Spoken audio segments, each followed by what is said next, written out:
Magnum Opus TV. Language learning reinvented.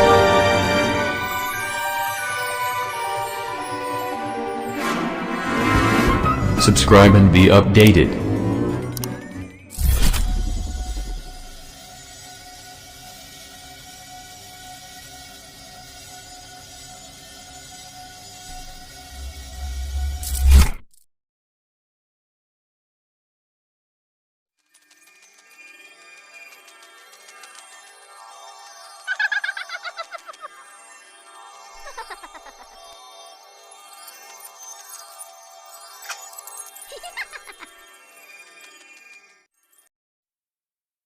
Good day, and I will share to you a story about magic and adventure.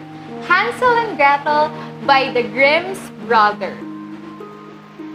Once upon a time, there lived two children called Hansel and Gretel. They lived with their brother and stepmother in a house in the woods.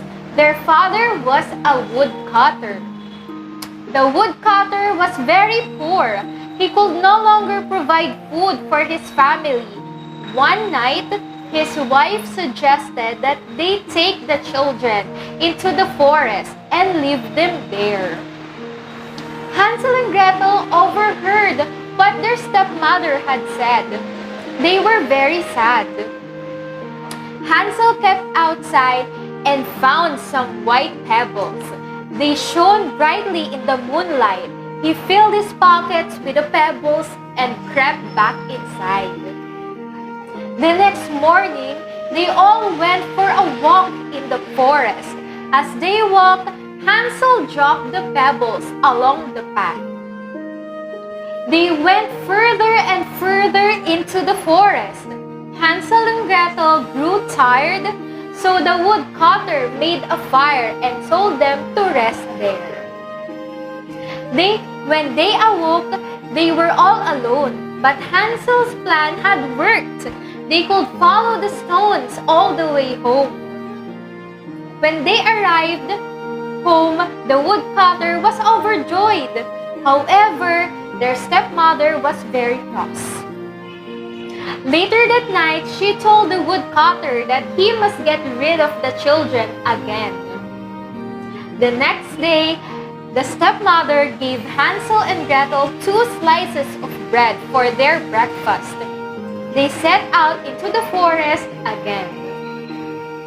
This time, they walked a lot further into the heart of the forest. As they walked along, Hansel dropped breadcrumbs along the path. When the children were tired, the woodcutter told them to gather woods so that they could build them a fire. He told them to rest by the fire, and once again, they fell asleep. When they woke, they found themselves alone again. Hansel was not worried. He told Gretel about the breadcrumbs. But when they looked along the path, they found they had been eaten by the birds and animals in the forest. Hansel and Gretel walked and walked through the forest. Eventually, they came across an amazing house. It was made up of gingerbread and decorated sweets, icing, and lollipops.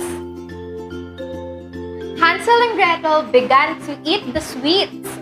Then, all of a sudden, an old woman came out of the gingerbread house.